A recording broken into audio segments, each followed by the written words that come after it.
Booster Course Wave 4 from Mario Kart 8 Deluxe is here, and we're checking out all changes and differences made for the returning courses. The final race of the Fruit Cup is Yoshi's Island. This magical land is a loving recreation of the location of Yoshi's big adventure of the same name and its various environments, such as the vast flower garden by Yoshi's house, an underwater castle surrounded by a lush jungle, and even the clouds high in the sky above where Goonies fly. So how do the Tour and Switch versions differ from each other? Let's find out.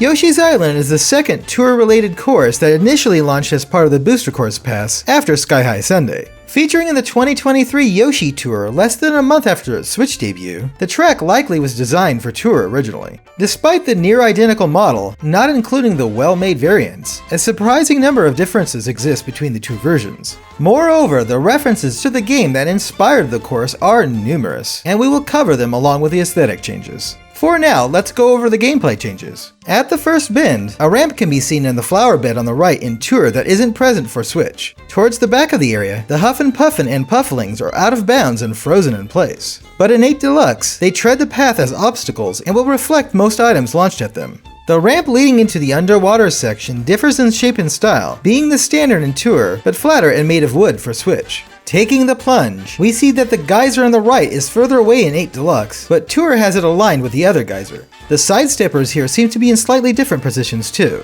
Past the castle and cave, the glide ramp at the top of the mountain has dimensions based on game standard, with the other further ahead handled the same way. For the Switch version, a ramp is placed on the first cloud. This isn't present in the counterpart, but the cloud is bouncy instead. Perhaps one of the most significant differences is that the winged cloud is stationary and easier to hit in Tour, contrasting the bobbing and swaying in 8 Deluxe that presents more of a challenge. The bridge that appears from hitting this unfurls a little more quickly in the Switch version too. And at the end, coins are presented for those who pass through the goal ring, but points are awarded in Tour instead. Now where's that bonus stage? And now let's switch to the aesthetic changes and various nods as we take a tour around Yoshi's Island. The mini-map has a 90-degree orientation difference between the versions, but only 8 Deluxe has the first cloud portion represented. Coins here are unique in this version also, featuring Yoshi's face and sound effects in 16-bit audio. The massive Nepinut, an anagram of Neptune, paces in the sea, but it seems larger for the booster course. At least it won't chase us here. And all throughout the island, arrow signs are present in the style of the SNES game, with most being version exclusive. Make this like an egg hunt and spot the difference for each sign. Starting from Yoshi's house in the World 1 area, falling leaves can be seen blowing in the wind for Switch, seeming to reflect World 4's autumn theme. But in Tour, these are flower petals, more aligned with the theming of World 1. Here, the course banner has wrinkles only in 8 Deluxe. The nearby windmill also has higher top speeds in this version, with a sound not heard in Tour. Poochie, Yoshi's faithful canine companion, is propped up on the mailbox. Throughout the race, he may be asleep, barking, or both jumping and barking, remaining in the same state until a new race starts. In Tour, Poochie is not present in the course, because this great doggo has become a racer in the game. Moving forward, fewer puffs are off-road compared to Switch, likely to keep everything running smoothly. Incoming chomps from level 1-2, Watch Out Below, can be seen far in the background, but their animations are more advanced in 8 Deluxe. Featured in level 1-6, Shy Guys on Stilts, the Stilt Guys have their colors reversed between versions. They produce a sound effect inspired by their debut title, like a combination of when an enemy is defeated and a frog jump. Two red pedal guys roam just out of bounds to the right in the booster course, but both stand in place with one being green in Tour and two more just ahead on the left. For Switch, bumping into a Huffin' Puffin triggers a classic sound effect for bouncing on a spring, while defeating one produces the bubble popping noise. These babies aren't projectiles. Way in the distance, the row of green hills calls back to those from World 2. Is that shadow cast from a floating middle hill? Well, in the Tour version, some evergreen trees further support the reference to this location. More importantly, the tower to the right of them is none other than the Potted Ghost Castle of World 2. The piranha plant on the tree branch hangs and bites in the general style of Yoshi's Island. Hitting it with an item triggers the classic sound effect for defeating one.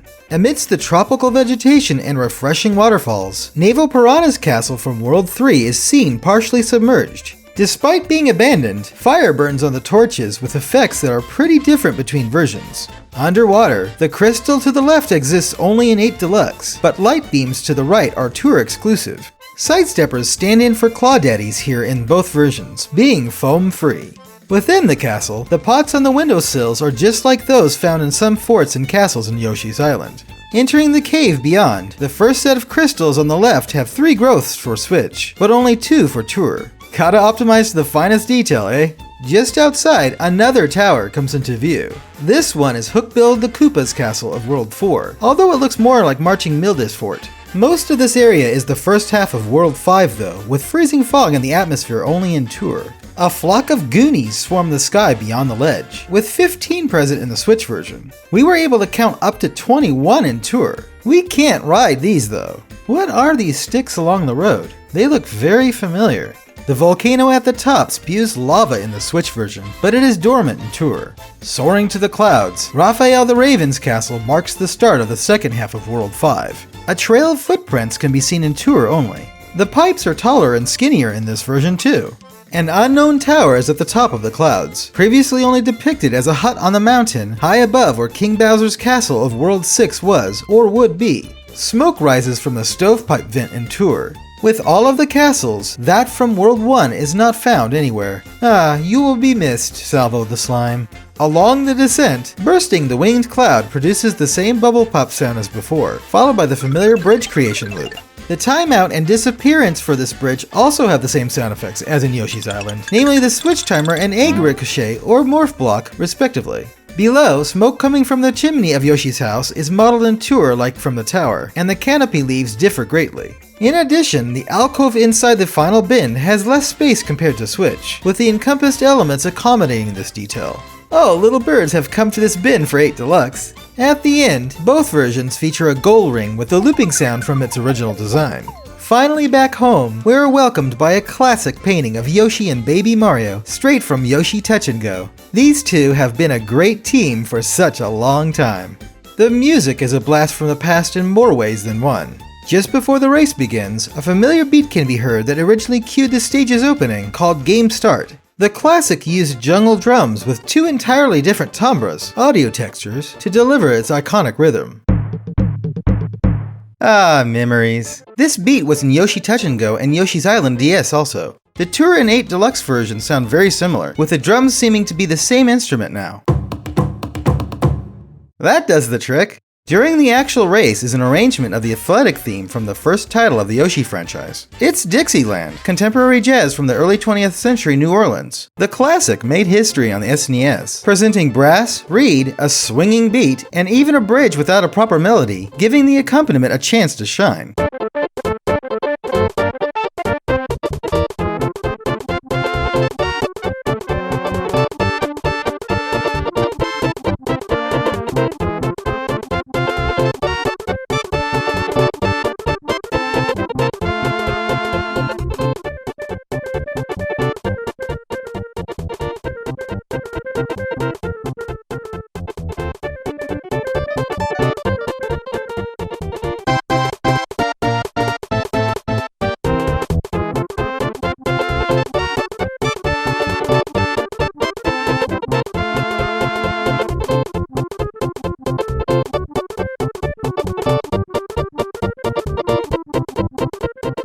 Yeah, it was out of this world. This tune since appeared in various games, such as Yoshi Touch and Go, the Fortune Street games, and the Super Smash Bros. Series, a testament to its impact. The arrangements for both Tour and Switch are the same general reimagining of the original athletic theme. They feature a snare lead-in and a syncopated melody in the repeat of the A section, with creative liberties taken all around, including the omission of the bridge without a melody. However, the intro beat makes a little cameo at the end. Tour's take has a somewhat muted sound and consistent chords playing, with some like F6 at the end of the A section, giving a 1930s jive feeling heard from a radio or phonograph.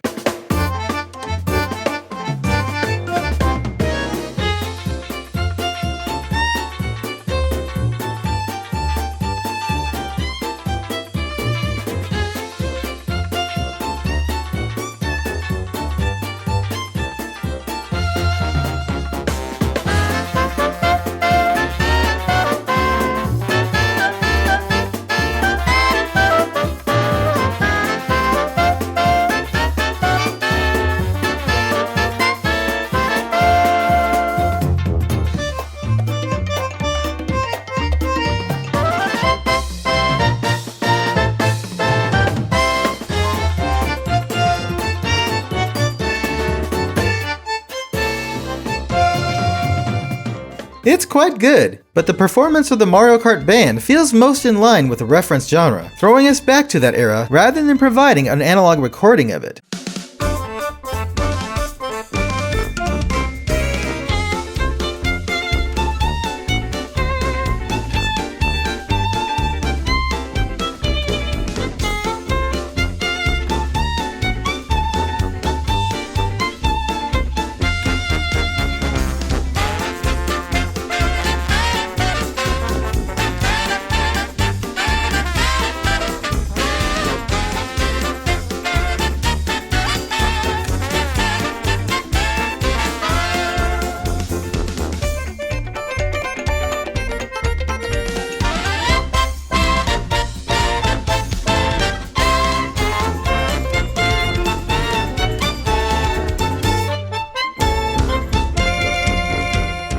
What a great take on the classic. Even the race finish and results reflect the goal and score of the source. The original was a festive polka with a lot of brass and congas that fit the setting.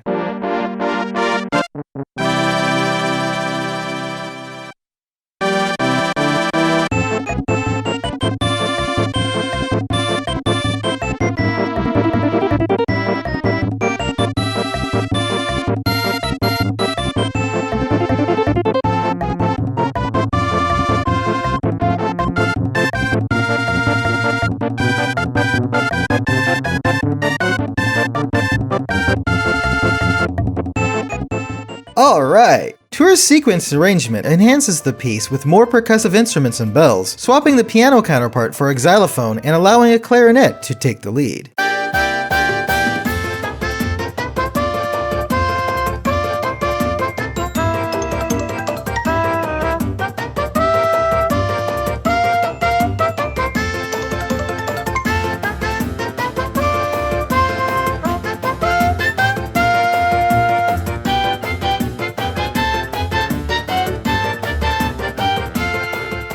It's cheerful, but rather soft for such an exciting moment. While the fanfare is the same, the live performance after feels much more hard-hitting, like a celebratory marching band. It has a tuba playing the bass instead of piano and more aggressive percussion.